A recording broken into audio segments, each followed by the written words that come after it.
Pnawn da, Helen dwi. Please let me know when you're with us, and if you'd like to hoffi our page, that would be great. I'll start in about 30 seconds or so once it's 3 o'clock. Hello, pnawn da. Someone watching, let me know you're here. Pnawn da.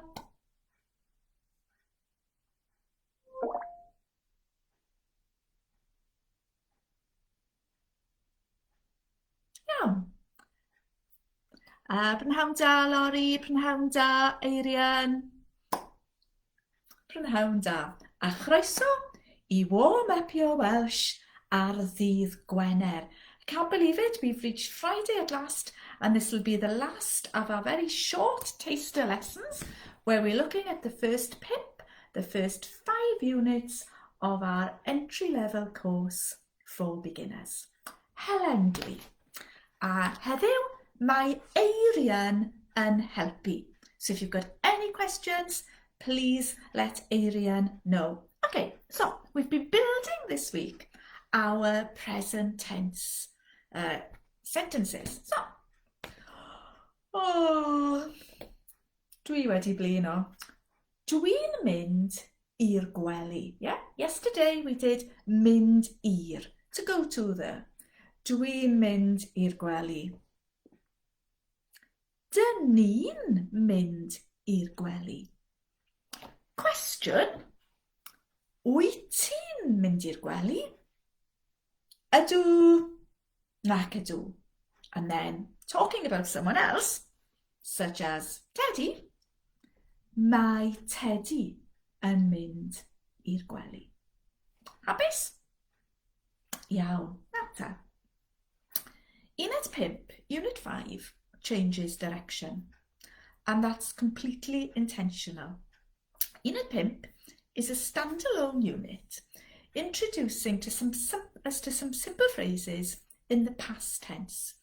Even in this COVID era, it's nice to tell people what we've been doing, describing actions. So that's what we do in Unit 5. And seeing I've promised you a taste of the first pip unit, that's what we're going to do today as our new work. Now, I should stress that I'll be concentrating on the South Wales versions because there is a slight variation here.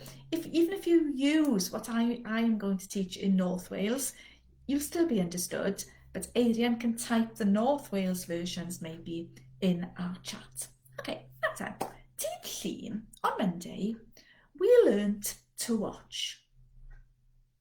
Beth yw? Who remembers? Beth yw to watch? Da iawn. Gwylio. Gwylio. Yeah, we learnt dwi'n gwylio. Dwi'n gwylio Strictly, dwi'n gwylio Coronation Street, dwi'n gwylio Pobl y Cwm. Here it is. Gwylio. Now, to make a past tense sentence and say, I watched, can you see that gwylio ends in a vowel, more than one vowel actually, but it's an easy rule. You take off the final vowel and you add, there's our E, yeah, I, as in dwi. This time, let's have a listen. Gwyliais I. Gwyliais I. Gwyliais I. Gwyliais I. I watched. Gwyliais I. A chi, you try. Gwyliais I. So, neithiwr last night, gwyliais I Who Wants to Be a Millionaire? Gwyliais I News at 10. A gwyliais I Newsnight. You tell me what you watched, starting with gwyliais I. Da iawn. Okay, so I'm going to go over some different verbs now. We haven't learned them, but I'm sure you can pick up what they are. Brr, brr. Ffonio. Ffonio. So ffonio would become ffoniais I. ffoniais i. Ffoniais i. Ffoniais i. A chi? So, neithiwr, last night. Ffoniais i dad.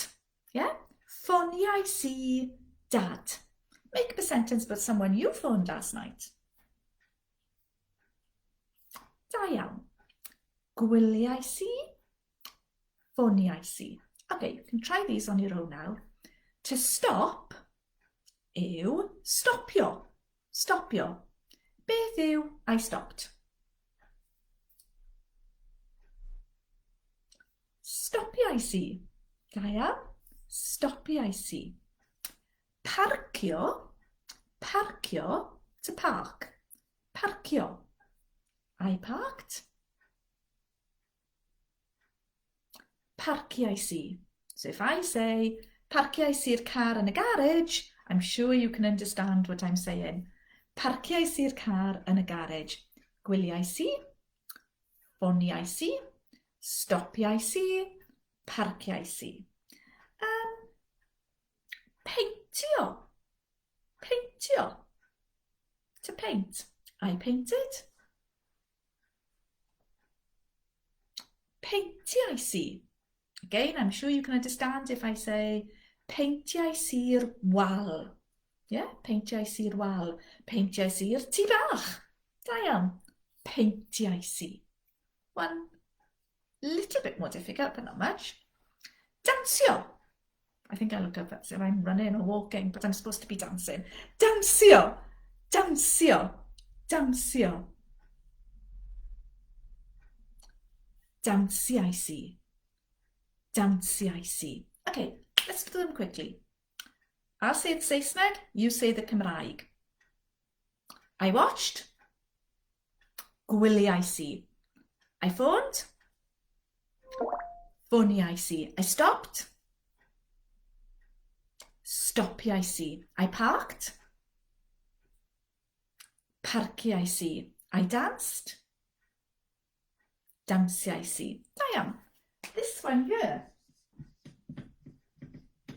also ends in a vowel. It's a single vowel this time, but we still take it off. So helpu would become helpais i. Yeah? Helpais i. Helpais i. Try these. I helped Tom. Helpais i Tom. I helped Sian. Helpais i Sian. I helped Dad. Helpais i Dad. Da iawn. Okay, so take off the final vowel and add the ais i. One more.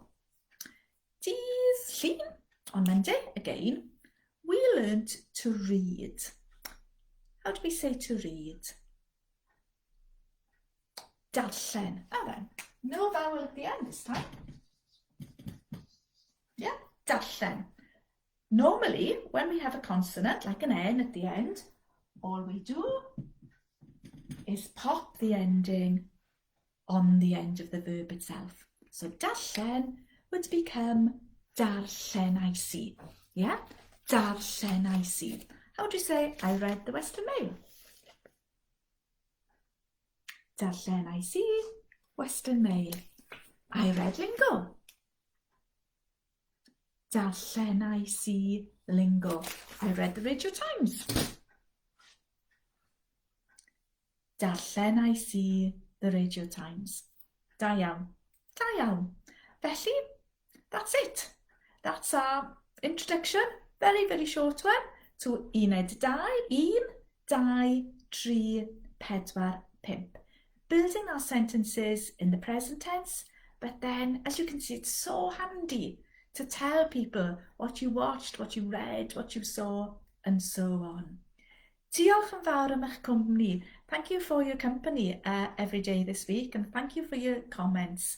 Obviously, what I want now is to encourage you to take up your Welsh or take up your Welsh again. Remember, this year it's a strange year, and we have three options. You can opt for, You won't find very many face-to-face classroom-based courses at the moment. There are some out there, but most areas are doing a virtual classroom now and looking to go back into the classroom if and when possible this year. But you won't be abandoned. We'll keep on virtually if we find ourselves in a difficult position throughout the year. You can opt for the virtual classroom throughout the year, or you can opt for our brand new combi blended learning courses where you'll do an hour of self-study online and then go practice, consolidate and do the remainder of the unit. Remember, bargain, it's a good Welsh word, bargain. All these courses are only £45, half the normal rate, and that can be for up to 300 hours in the year, 9 hours a week if you've got the time to devote.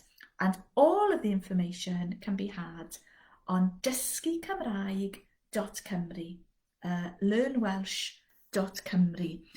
You can find a course, or you can see our digital resources, and you can purchase a copy of the book by supporting a local Welsh bookshop, or we'll put up the address gwales.com.